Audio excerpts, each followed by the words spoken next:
godhamaa jirudha. Tuni alaabaa uffatti dubbee hoggasaanii hoggaa laalte ijoollee durii jedha biyyaa turte warra qabsoo keessa ture miti. Oromoon maal barbaaddeeti alaabaa qabattee waraana biyya Yesuusitti ijaarratti. Biyya teenya immoo biyya teenyaaf maal achi goona. Kun delibre tokko waa lama. Tokko ijoollee ittiin sossobanii if jala hiriirsuudhaaf. Sabboonaa Walloo, sabboonaa Arsii, sabboonaa Alaa, sabboonaa Itujee. Lama ergama qabanii qabsoo Oromoo maqaa Oromoo balleessuu barbaadan. Dhaggeeffadhaa addunyaarra jirtan. Viidiyoon ijoolleen baalagee tun gootu boru gaafa isin assaayilam gaafattan isin gabbaati. Oromoon clean record qabdi hanga ammaatti bakka hedduutti. Ministoonni beekta warri ministaa jirtan. Maaliin beekamna? Obboleen keenya Somaaliitti wanni adda baasu maali? Mana hidhaa namni keenya hedduun jiru. Yakka keessa hin jiru. Kanaaf kabajaadhaan namni jiraata. Awurooppaas akkasii hanga ammaatti. Gaafa immoo maqaa Oromootiin afaan Oromootiin dubbatamaa yakki kun hojjetame already argaa jirtanii warri Oromoon jaalanne Oromummaarraa jibba qabu raabsuu eegalee jira jechuudha. Yakkamtoota na dhaabsuu baannan kun yakka Oromoof Oromummaa irratti Oromiyaa irratti seenaa teenya kaleessaatii fi fuulduree teenya irratti godhamtuudha. Maayin gaafii gaafatee jira mootummaan harka keessaa qaba sirriitti qaba. Wanni afaan keessa qabadhuuf ragaa wajjin isinii fiduu deema.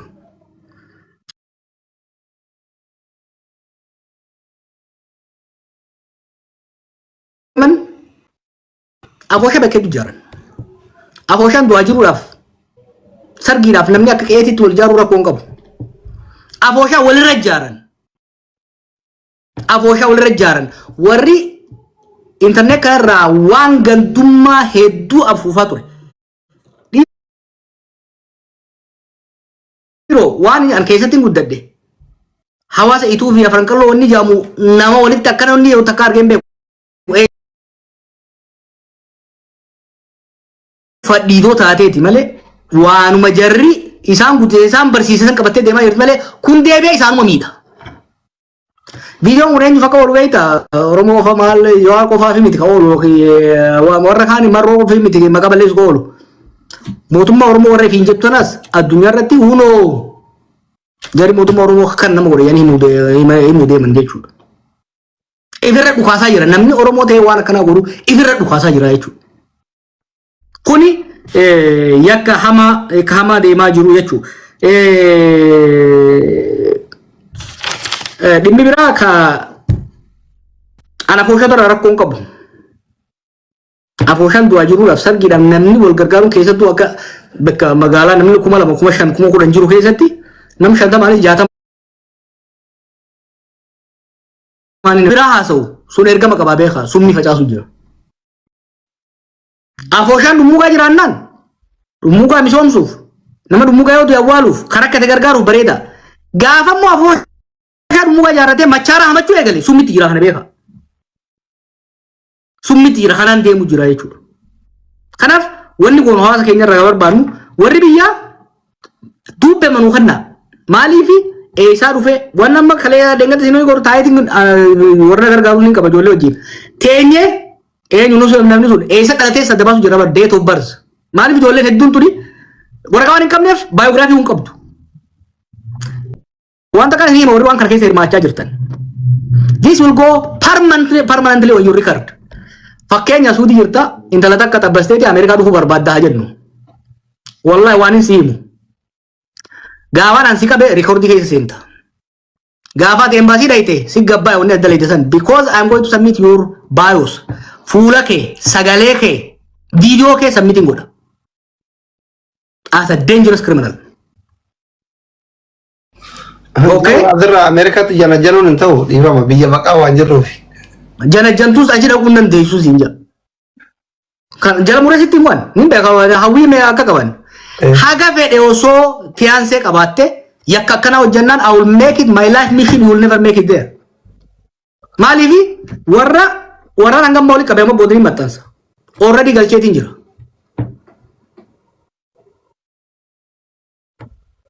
Jaaladheeti mi kana kan godhu. It pains me. Waggoota meeqaaf namoota meeqaaf asylum barreessaa ture ni beektan namni irraa fayyadamaa turte warri Kaanadaa jirtan Ameerikaa jirtan Awurooppaa jirtan. Har'a akka namni keenya miila isaa fuudhatee Ameerikaan dhahine Awurooppaan dhahine Abiy Arabaa keessattuu nama ajjeesan jiraanne irratti dalagu jira. Waa'ee tokko dhiiga miskiinaati. Lama yakka Oromoo fi Oromummaa hojjetamaa jirudha jechuudha.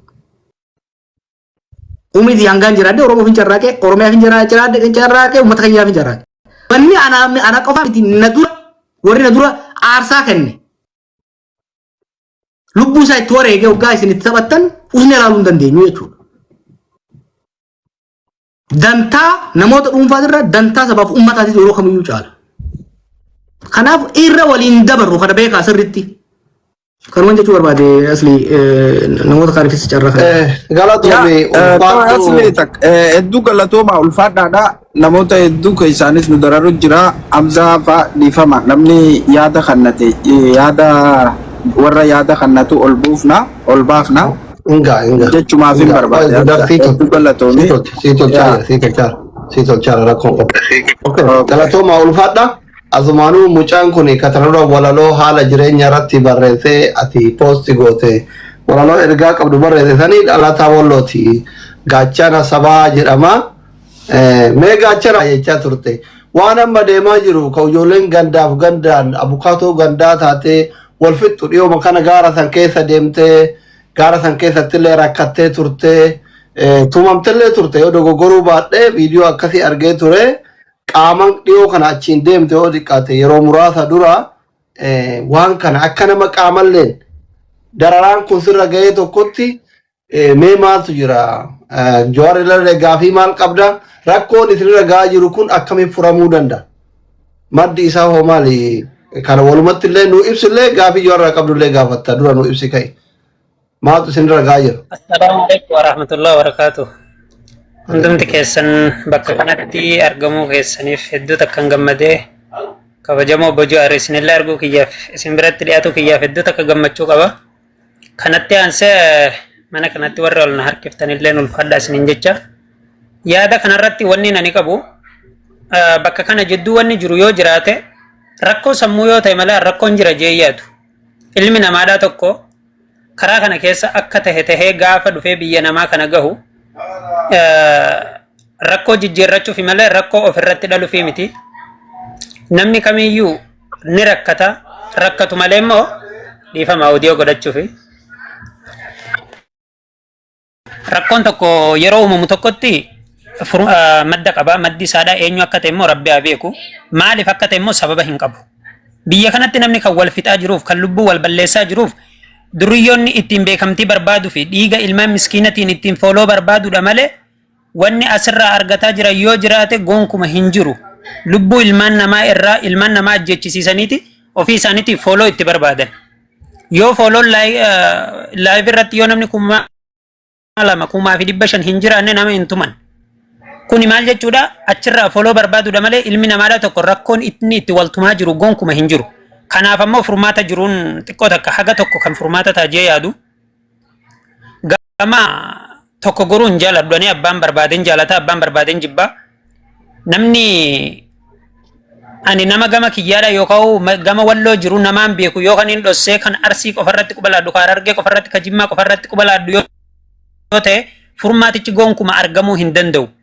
Yeroo immoo nuti ka walloo irratti qubalaadnu ka arsiidhaa callifamuu hin qabu abalu jaamee haga gandatti beekama gaafa karaa kana namni gaddeebee galu abalu galutti jira jaamee beekama gaafa inni galees jalatti hordoffii godhamee namni sun qabamuun rakkoo nama isa hafeef naga fiduudha malee inni darbee jira hin deebi'u garuu nama hafeef ammoo furmaanni ni dhufa inni immoo asitti hafee nama tumsiisu sun nama dararsiisu sun sanirraa fakkeenya fudhata ilma namaa hin dararu keessatti of argaa of eeggata inni kuni ilma namaa keessaa ilmi namaadhaa yoontini wahirraa fakkeenya hin fudhanne gonkuma jiilan godhatu. Waraana keessattis yoo namni nama dura jiru hin madoonne waraanni duubaa fiigu tokko hin tasgabbaa'u haga arguutti jechuudha. Ijoolleen wal darartu, ijoolleen wal ajjeeftu, wal tumtu, wal qabdee waan akka malee wal gootu ijoollee baadiyyaa keessa daladdu. Kan ofii isaaniitti nyaataniitu hin quufin, kan haadha fi abbaan isaaniitu bilbilaan isaan dubbiseen argin jechuun sababa niitoorkidha. Nama tumsiisuudhaaf garuu niitoorkii barbaada gaara meeqa bahan jechuudha. Kun rakkoo warri feemasoota ittiin fammasuudha lubbuu ilmaan hiyyeessaa ofii isaaniitti bakka nagaa ta'anii mana nagaadhaa manaan akkana nama kana keessa jiruu keessa ta'anii ilmaan miskiina irratti tarkaanfii fudhachiisaa jiran. ilmaan miskiinatiin beekamuun ammoo goonkuma waan danda'amu natti hin fakkaatu. Ani obboleessa kiyyaa fi yaada. Obboleessa keetii fi yaada. Yoo obboleessi kiyya nagaa argatu kan hin jutaate dirqama obboleessa nama tokko kabajuun qaba. Dirqama haga anarra gahu eeguu osoo hin taane osoo anarra hin gahin duratti gabbahee dubbatuun qaba. Inni jalqabaa godhuu qabdanii fi godhamuu qabu. Ijoolleen Arsiitis, ijoolleen Wallootis gabbaatee fuula tokko wal faana kennuudha nama isaaniidha. Wanni durriyyeen ganda hin qabdu jaamuus hin jiru immoo durriyyeen ganda qabdi. Wanni ganda hin qabne hin jiru. Gaafa waan gaarii dalage namni tokko yoo nama gartee gabbahee waan gaarii dalage gooticha warra Walloo naan jecha gaafa namtuu dalage lakki namni kun ganda kiyyaa miti naan jechuun gonkumaa hin danda'amu fudhadhuusan waan kana naaf fudhatamu. Akkitti naaf fudhatamu gaafa waan hamaa dalagees Walloodha gaafa nan keerii dalagees Walloodha. Akkasitti na fudhatuu qaban inni na jibbu akkasumatti na jibbuu qaba. Kanaafuu ijoollee Walloo irraayis ijoollee Arsii irraayis xiyyeeffannoon bakki itti kennamuu qabu. Warra lubbuu namaadhaa ajjeessaa jiru caalaa warri badii qabu warra ajjeechisiisaa jiru. Warri ajjeechisiisaa jiru ofii isaatii bakka gaarii jira. Bakka gaarii taa'ee lubbuu namaatiin taphataa jira. Ilmaan hiyyeessaa ajjeesaa jira. Furmaanni akka kanatti hin dhufu. Furmaanni akka itti dhufu inni bakka gaarii taa'u suni ilmaan hiyyeessarraa akka itti taa'u ofii isaatii yoo tarkaanfiin isarratti fudhatame qofa. Sanin ala ilmaan hiyyeessadhaa wal beekuu wajjin nagaan jiraanna jiraataa turre baadiyyaa Arabaa kana keessa. Arsiidhaa fi Walloo jennee takkaa wal qonneen beennu nuti. Maal baruma lama baruma afur baruma kana keessa Suudiin eegalame. Maal erguma foloon dhufee Suudiin eegalame. Erguma TikTokiin kun dhufee foloon Suudiin eegalame. Ilmaan namaadhaa kan dararsiisaa jiru namoota jajjabaa maallaqaan nama gargaarantu jira. Maallaqa kaffalanii ilmaan hiyyeessaa tumsiisaa jirantu jira.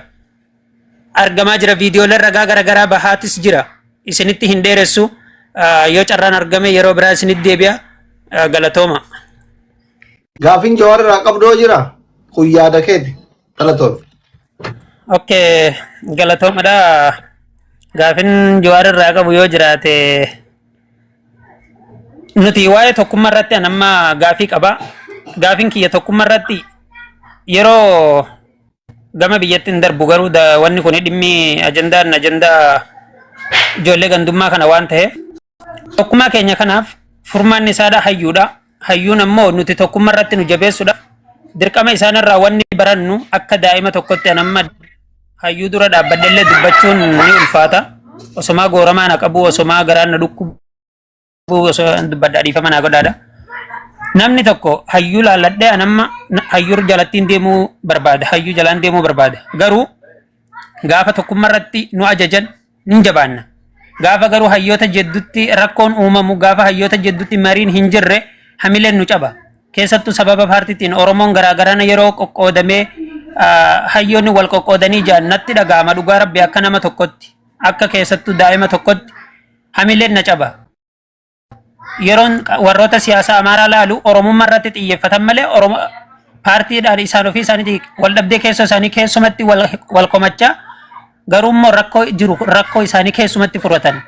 Keenya ammoo gaafa wal saaxilanii akka hin taane wal godhan nutu hamilee caba. Nutu karatti gorru wallaallee bibittinnoonni harkaa isaan jala osoo yaanu nama jala gorru wallaalla. Shimbirroo haati irraa duute taana karaa facaana.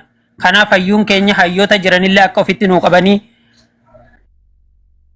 tokkummaa irratti nuu jajjabeessan nutillee faana isaanii tokkoomnee tokkummaadhaan wal jala hiriirree ijoollettillee hamilee horamaa gaafsan ni jajjabaannan jaa galatooma ulfaadhaa tokkummaan humna. Galatoomi ulfaadhu walumaa galatti hayyoonni Oromoo maaliif wal quba hin qabneedha. Kana dhumarra Jawaar ka deebisu ta'a. Ka itti aanu Sheekka Abbuttaati kitaaba jismu. Hin dhedheeressin. Anna wayin dheereysaa duraan. Baay'ee yaada kiyya nama hedduutu na jalaa dubbate osoo nan harka baasuu reefu nama jalaa hin buuftani. So yaadni kiyya irra guddaan dhimma ijoollee kanarratti laal. Yeroo asaasaa muqiima lakkoofsa tokko barreessi si argaara ko inboxii na goote qeerroo asaasaa mucaan makkaan jiru lakkoofsa tokko barreessi itti Sheekka. Ijoolleen muqiimaa warri Su'uudii jirtan Riyaad, Jidda, Makka, Xaa'if, Waadii warri jirtan muqiimni lakkoofsa tokko barreessa. Keessattuu warri Su'uud Arabiyaa jirtan warri muqiimaa. Isintu birrii erga isin biratti dubartii ijaazaa buufatan mana isintu kireessa isintu sawwaaqa isintu bakka hunda keessa waan ta'eef muqiimni su'uudii jirtu الرجال والنساء يعني أفان أربعة إيران دبرتين كلا كوزوكو بريسا كيرو أساسا سيرجال لا كوزوكو بريس إتفهم في كدير إيه خديري أنا أفكر سوري asli diva made kala duga bale asli diva made durasi kene barboda jette amma kaabi koy oksi aliki indi dedu dumba du kaab hayyee galatooma ani nama hunda feemasa aslirraa eegalee Hamzaa Ibsaa isin hundarraa hin komii qaba maaliif ija fuula jaa duratti maaliif yoo jettan ijoolleen tun guyyaa isin muka nama dhiibdu xiqqoo booda gestii keessan irra garrasii galee Maammadoonuu feemasa tahee abalu bira kunoo gestirra aslii bira ta'a abalu bira ta'a ani keetii muka nama biroo dhiiba jeeti ka'ee kutaa jechuudha. Namni tokko nama jeese nama gumaati balaaleffachuu qaba firraa fageessuu qaba. Nama intala Oromoo takka salphise yoo intala Oromoo takka safuu fidee achirra baasu guyyaatti aanu kokkofaltaniiti maddii isa bira teessan sigalee. Wanni guddoon isin sirreeffachuu qabdan nama jeese nama salphise nama qoodu nama Oromoo waliin buusu obboleessa kee maan ta'an dabalanii ni xumuraami ni xumura. Kana dhiisiiti matoohayaa biliyeenaan sossootu ijoollee tiifattee as keessa yaatu ta'a ruuza nyaatu tana dhiisi matoohayaa biliyeenarootaan sossoo'u Jawaar Mohaammed argee Oromoorraa qaqqabe nama dila kanarra galatoonfachuun barbaada sii galee thank you so much laal saniifuu wal saaxiluu eegaltan wal saaxila nama yeroo hundaa'u wanna gestii keessan irratti nama harki dhiigaa nama intala Oromoo salphise gestii keessan irratti yoo dhiyeessitan isinuu diina Oromootii jechuudha. Saniifuu tanumaaniin bira kuta. Tattee aantu walumaanuutti deemna gaa yaada namaatu hedduu na jalaa fixeeti galatooma tanumaafin ol deebi'e. Nama jalaa na buusuu dandeessa yoo nama ol galfattu jiraate. Qeerroyyee infaanti gudarfaanti warri yaada qabdan tekkistii godhaa hin arga gubbarraan notifikashinii silkii kana qofa jedhu waan ta'eef galatoomi ulfaadhu ka'aab Jawaarii fi rabbiin jarjaranii jette Jawaar FBI rabbiin Oromoof kenne tekkistii godhi qeerroyyee sagalee mi tekkistii godhi tekkistii dubbisa. Thank you so much Ibsaan nama yeroo dheeraa as ture ka qaata dhufe dhiifamu noof olchii.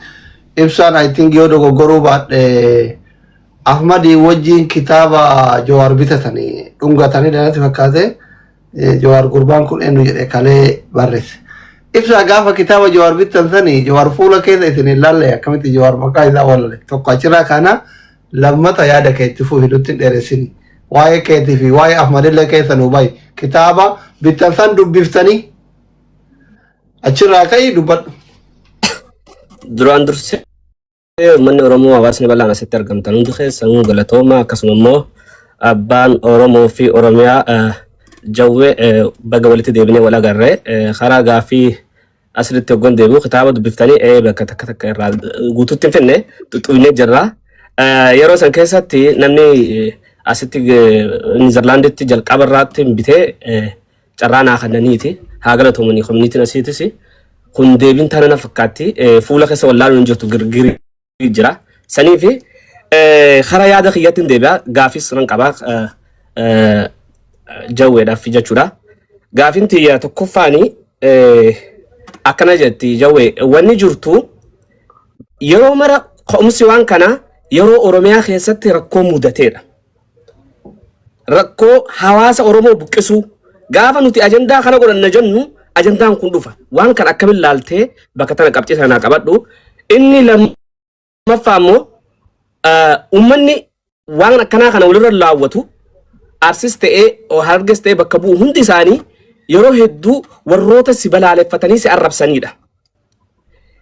Kaayyoon isaanii guddoon akkana fakkaatutti warroonni biyyattuu yoo gallee mootummaanuu ramadee fi Jawaar arrabsaa jeeni ramadamaa jira nuti yoo waan feenes balleessine biyyatti yoo galle humaan godhu waan kana akkamitti bakka tana deebiin ta'e akkamiin laaltaa warroonni kun irra guddaan dhibbumaan dhibbatti warra si arrabsu dalagaa godhatanii jechuudha warroonni waan kana raawwatan hundi isaanii.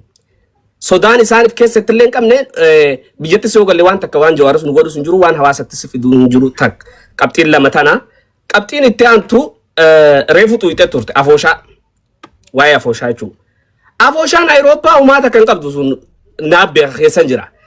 Keessafuu afooshaa dhiiraa caalaa taa shamara Ameerikaa tana teessee joollee tana duuban warra waa godhuu kana gartee itti kafantee fandii itti baaftu jira. Afooshaan takka dhuguma aadaa ofii leelisuuf jaaramtee jira ta walawwaallatu. Takka immoo tanuma keessa tanuma joollee tanaa jaaramtee jira jechuudha. Dhibbaan dhibbatti ni beekta ragaan takka sitti dhufa jeetii yaada. Kanaan wal qabe. Kana keessatti kan sirriitti akka ranaa ibsitu barbaadu yoo galleellee deeggaraa mootummaati waan mootummaa deeggaruuf jedhanii mootummaa jalatti dhufachuun kun maal fakkaataa yaada ja'uun ibsachuu barbaada.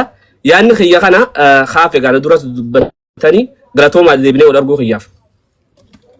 Galatoomi ulfaadhu jawween waan amma wal marate tuttuqxaa takka alii kenneetiniin jirra abduu seefaa abooda itti aansina. Alii walloo dubbadhu hin dheeresin. Ali. Oke, sila cala ulnabutte natti tola cala fi injiru sagaleen kiyya cala yookaan maama shurrubbee jara kana lama keessa tokkollee sila ulnabutte natti tola.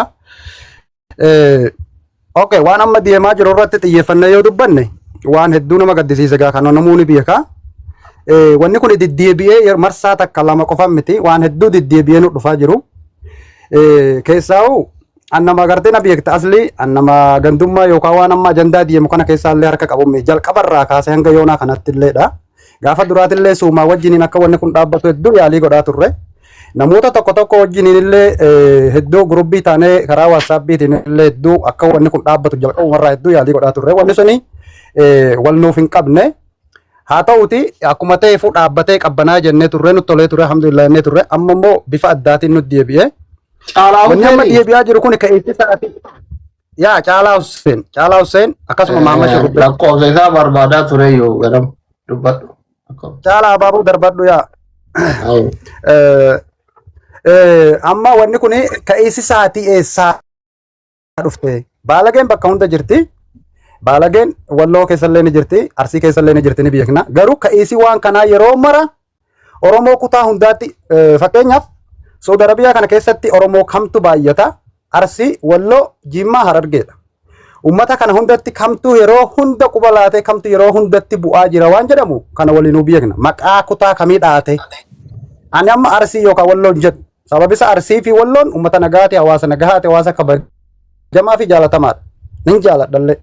Garuu maqaa kutaa kanaa dhaate loogoo kutaa kanaatiin ummata Arsii jedhamuun maqaa Arsii waammataniiti keessaa naannoo waadii dawaa sirriitti namoota dhibbaan lakkaaman dalagaa araba jala dalagatan dhiisanii dalagaan isaanii xiyyeeffannoon isaanii miskiina achitti baatii lama baatii sadi dalagatee achi bu'u nama mushaararraa achitti bu'u mahaxxaa akkana irratti waan jedhamuun achiin wal ijaaranii yeroo hunda ijoollee Jimmaa waan hin taane irraan gahan Harargee waan taane irraan gahan Walloo waan taane irraan gahan yeroo hedduu wanni kun diddeebi'a.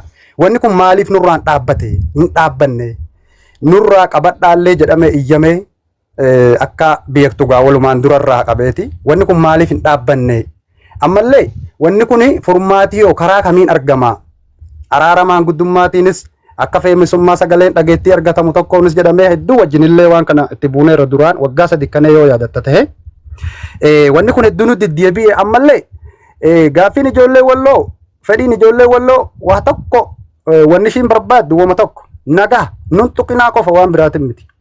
Yeroon akkas jedhoon akka gandummaan na fudhanne dhugama jirtu. Nun tuqinaadha nuyi naman tuqnu yoo nami tokko tuqne nami tokko gabbee kan nu himatu tahe itti gaafatummaa abbaaf fedhee fudhachuu danda'a. Ilmi Walloo daa'imni waggaa xiqqaa waggaa 12 tokko itti gaafatummaa fudhachuu waan danda'u akkasitti ofitti amantummaa qabdi. Yeroo hunda uummanni kun nu tuqaa miskiina keenya saamanii miskiina keenya waraananii miskiina keenya caccabsanii namoota hedduu mana yaalaa jiru jira asli kan meediyaa kanarra gadi baasneen himne ajandaan gandummaa kun akka nutti hin kaane waan jennuuf ani kan hin beeku nama saditu mana yaalaa jira haga dandeenya keessaan gargaarree kan rabbi na beeku meediyaa irra hin baasnu jenne osoo ajandaan kun hin ka'in duratti wanni kun yeroo hedduu nu diddeebi'aa jira maali waa'ee amma akka nama yaa achi jiru tokkotti warra gamaa gamanaa rabshaa kana kaasan akkamitti gara seeratti dhiyeessuu danda'an maal irratti nu gargaaru? Yaa waan bareedaadha. Diasporaallee hin jiru. Diasporaan isaan buush godhe yookaan ajandaa kanatti illee kakaasuuf kan ani biyya kutti ilmaan walloo kanan baana. Furmaanni alitti argamu warroota adda dureedhaan waan kana kaasaa jiru seera akka mootummaatiinis ta'e TikTok kuni lookishin qaba yoon dogongoruu dhabe namni TikTok kana fayyadama jechuudha.